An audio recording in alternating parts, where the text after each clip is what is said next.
بسم الله الرحمن الرحيم وبه نستعين. اليوم خميس المناظرة الذي أطلقته وزارة الشباب والثقافة والتواصل قطاع الشباب. أكيد هي كما أكدت ليس مجرد محطة تنظيمية أو لقاء عابر، بل رسالة واضحة للاستماع، المشاركة والإبداع في كل مبادرة شبابية. فهي لحظة نأمل أن يكون هناك يعني قرار جماعي حول واقع مؤسسة الشباب وأدوارها وموقعها داخل سيرورة التغيير الذي يشهدها المجتمع. فالهدف الأساسي من هذه المناظرة التي هي على صعيد جميع الجهات يوم الخميس، جميع الجهات هي أعطت انطلاقة لهذه المبادرة، والتي تجسد وهي التي تعتبر من تجليات نجاعة الأداء التي تسعى إلى يحققها قطاع الشباب. جميع البرامج المكثفة التي كرسناها على أرض الواقع هي تعمد إلى تحقيق النتيجة، وبالتالي هذه المناظرة جاءت من أجل أن نحقق الهدف من مؤسسات دور الشباب. نعم، هناك خدمات مهمة جدا، خدمات تقدم للشباب للمرتفقين، ولكن الهدف هو تحسين هذه الجودة. كيف يمكن تحسينها؟ أسئلة كثيرة تطرح نفسها على طاولة النقاش. فكان مهم جدا أن تكون هناك جلسة، أن يكون هناك تفاعل، أن يكون هناك التقائية مع جميع القطاعات الحكومية المهتمة بنفس المجال، إضافة للمجتمع المدني، إضافة إلى الشباب بعينهم، لأن سيكون هناك استماع، سيكون هناك تفاعل، كي سيكون هناك إبداع. عندما كل إبداع في اتخاذ أفكار التي يمكن أن تصبح يعني واقع. فأكيد خميس المناظرة هو فرصة لنثبت أن صوت الشباب ليس فقط للتزيين أو العرض، بل هو صوت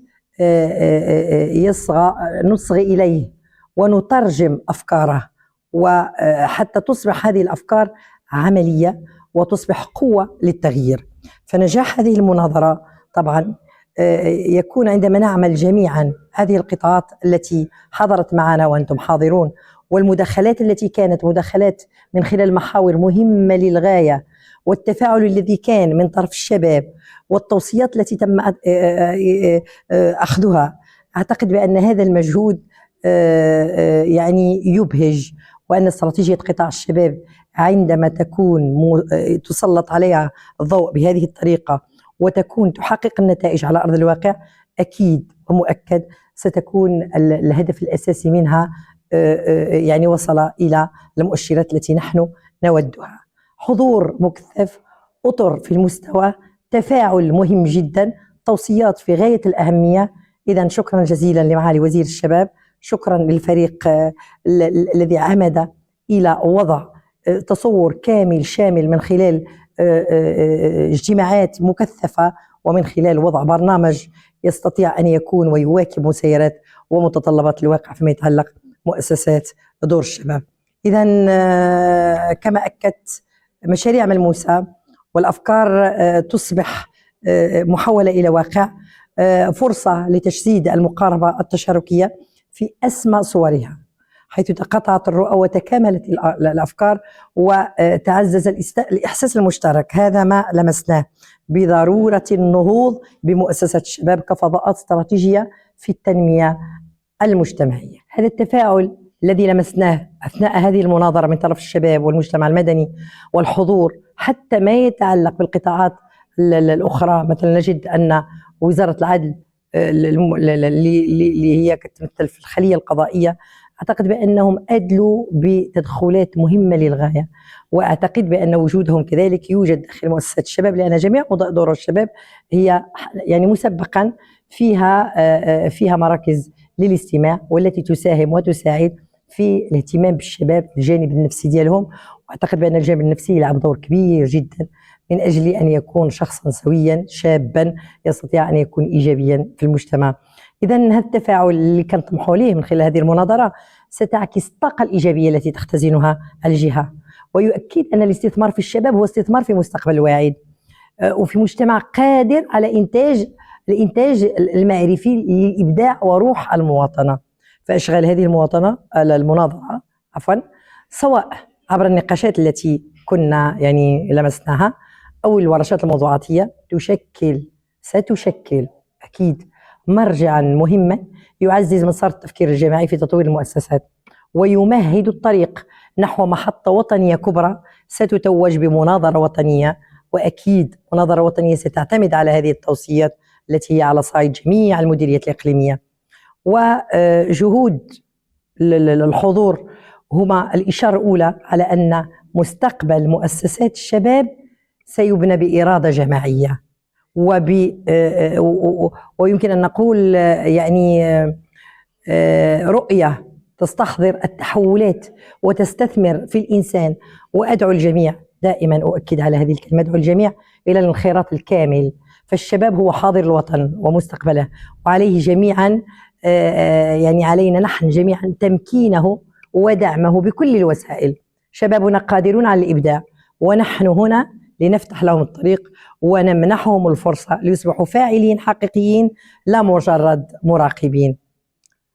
أؤكد على أن نجاح هذه المناظرة بهذه الطريقة هي أكيد كذلك النجاح يعود إلى السلطات المحلية، على رأسها سيد الوالي الذي أعتقد بأنه له رؤية دقيقة واضحة، وهذا ما لمسناه عن كثب.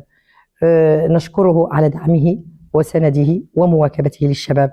كذلك نشكر سيد رئيس الجهة على المجهودات التي قام بها خصوصا في تفعيل مجموعة من المشاريع. وأشكر كذلك رئيس الجامعة الذي حضر معنا كفاءات مهمة من الأساتذة للتعليم العالي. كذلك نشكر جناب الوكيل العام الذي كذلك حضروا معنا رؤساء الخلية، والذي أدلوا كذلك ملاحظات مهمة. إذا المجتمع المدني والأطر ورؤساء المصالح الخارجية، إذا وكنشكروا كذلك رئيس المجلس العلمي، وكنشكروا كذلك الذين ساهموا في إعداد هذه القاعة التي ساهمت بدورها على إنجاح هذه التظاهرة. شكرا جزيلا للجميع، ونتمنى أن نكون جميعا دعما للشباب لأنهم قطب روح المجتمع. شكرا. في هذا اليوم نأتي لنناقش أحد مواضيع ذات الأهمية الكبرى بالسياسات العمومية المغربية، ولكن قبل أن نتحدث عن هذا أريد فقط أن أذكر بإحدى النظريات الفلسفية التي تقول بأن عدد الأشياء لا يساوي تفاعل الأشياء، بمعنى أن لا يمكن لنا أن نجد حلا لموضوع أو لمشكلة مركبة تتكون من مجموعة من المشاكل بحل أو بفاعل واحد. لهذا فالمشكل المركب يستوجب متدخلا مركب. لهذا التركيب بهذه المناسبة نشكر جميع القائمين على هذه المناظرة من صحافة ومن وزارة ومن شخصيات ذات الصلة. في هذه المناسبة سوف نناقش أولا بعض المفاهيم الإبستيمولوجية الخاصة بالالتقائية، مفهوم الالتقائية، مفهوم التركيب، مفهوم الفكر المركب، مفهوم الفكر المبسط، ومفهوم المشكل، ما معنى فرق ما بين المشكل والإشكالية. هذه كلها مواضيع سوف نحن نحاول التطرق إليها وشرحها. لماذا؟ لأنها ذات صلة لصيقة وقريبة جدا من المشاكل التي يعيشها مجتمعنا يعاني في بعض الأحيان بعض المشاكل. هذه المشاكل تستوجب حلول. هذه الحلول إذا لم تكن على بينة من جميع القضايا فإنها ستأتي ناقصة.